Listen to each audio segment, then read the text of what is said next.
Kedua, wa man iftasada fa akala malihan fa asabahu bahqun aw jarabun fala yalumanna illa nafsah. Lagi, nasihat berikutnya, barang siapa yang minta difasdu, flebotomi, diambil darahnya, ya, diambil darahnya. Dan fasdu ini yang benar bukan bagian dari sunnah, karena nggak ada satupun dalil yang menunjukkan ini sunnah. Nah, tidak ada menunjukkan dalil manapun yang menunjukkan ini sunnah. Ini murni pengobatan Arab klasik dan sudah ada sebelum Nabi. Dan bukan berarti nggak ada dalilnya datang dari Nabi. Fasdu bukan berarti nggak boleh dilakukan, boleh. Walaupun nggak sabit ini dari Nabi, boleh dilakukan karena ini urusan dunia, bukan urusan agama. Maka boleh dilakukan fasdu. Dan fasdu terkadang ada orang yang mengkritik, kenapa sih pakai fasdu? Kan lebih baik donor darah. Ya, lebih baik donor darah, jangan dibuang-buang darah. Lihat dulu, ya, perhatikan baik-baik. Fasdu dengan donor sama dalam satu sisi, beda dari sisi yang banyak. Sama dalam satu sisi, yaitu sama-sama ngeluarin darah. Sama-sama ngeluarin darah. Bedanya banyak. Pada donor darah yang terjadi hanya pada satu titik vena yang sering dilakukan, yaitu pada vena basilik yang di tengah. Adapun fasdu ada sekitar 33 titik di hidung, ya, kemudian di ujung hidung bagi orang sering pilek, kemudian untuk orang yang mukanya merot di bibir, untuk orang sakit gusi di bibir, di pojok bibir, kemudian untuk orang darah tinggi di samping kepala, samping mata, untuk glukoma juga samping mata, kemudian untuk pusing darah tinggi bisa di tengah, ya, dan di kepala tengah, ya, kemudian untuk orang yang ketika stroke bicara susah di belakang telinga.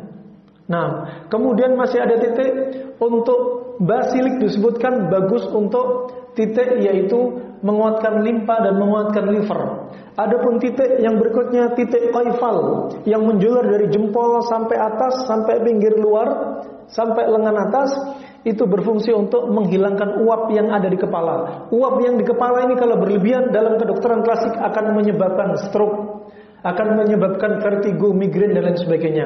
Sampai nanti ketika bertemu orang Badu, makanya Nabi menyebutkan kronologi orang sakit kepala. Kata Nabi SAW waktu itu ketika melihat orang Badu yang badannya kuat, Nabi takjub. Ya, kata Abu Hurairah dalam riwayat Imam Ahmad dan riwayat Imam Bukhari dalam Adabul Mufrad disebutkan Syekh Al-Albani rahimahullah, Nabi berkata apa? Hal tasaddaqta, setelah tanya, kamu pernah kena demam? Enggak pernah kena demam. Ya, kemudian Nabi lanjut bertanya, hal tasaddaqta, kamu pernah pusing? Kemudian kata orang Badu, Mas sudah, apa itu pusing? Demam enggak tahu, pusing enggak tahu. Saking enggak pernah sakitnya. Kemudian Nabi SAW bersabda, ya, bahwasanya pusing adalah rihun ya'taridu fi ra's wa yadribu al-'asab. Pusing adalah angin yang berputar-putar di kepala, menumpuk di kepala dan menekan dan menyerang saraf. Berarti itu angin. Ya, disebutkan dokter klasik Cina dan Arab, stroke itu karena angin menumpuk di kepala. Ya, juga termasuk pusing karena angin menumpuk di kepala. Dan untuk angin yang menumpuk di kepala paling bagus di fasdu di daerah qaifal. Kemudian ada fasdu di daerah kaki, namanya fasdu titik as-safin.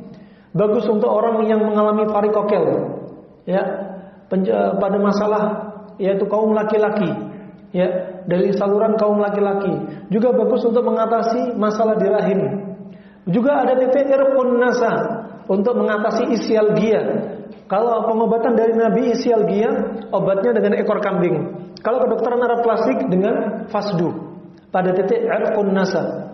Masih banyak titik lainnya. Dan ini nggak sama dengan donor darah. Nah, karena apa? Donor darah yang dicari memang pembuluh darah besar. Adapun fasdu mau kecil mau besar tetap dicari sesuai dengan titiknya.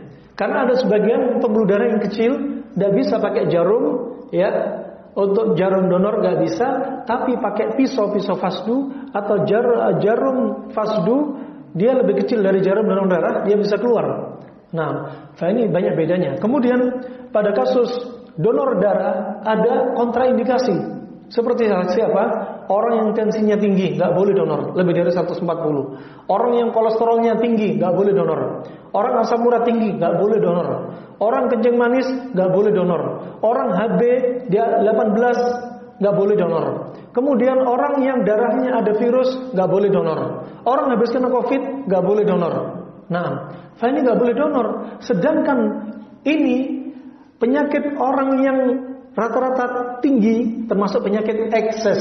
Kalau ekses adalah unsur yang menumpuk di dalam tubuh, kalau nggak dikeluarkan bisa meledak. Seperti apa? Tensi terlalu tinggi, kemudian menekan otak, bisa pecah pembuluh darah di otak. Maka harus dikeluarkan. Kalau nggak bisa donor, gimana lagi kalau nggak fasdu? Nah, ini contoh. Ya, kalau terapi Nabi berarti pakai bekam. Ya, bekam termasuk pengobatan sunnah. Tetapi apa? Antara bekam dan fasdu ya punya kelebihan masing-masing. Bekam di musim dingin tidak sesemanfaat fasdu di musim dingin.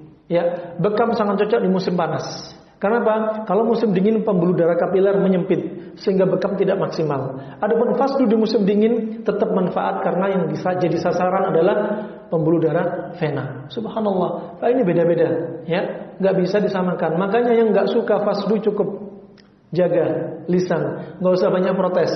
Mereka melakukan fasdu dari kedokteran Arab klasik karena punya dasar ilmiah sampai zaman sekarang.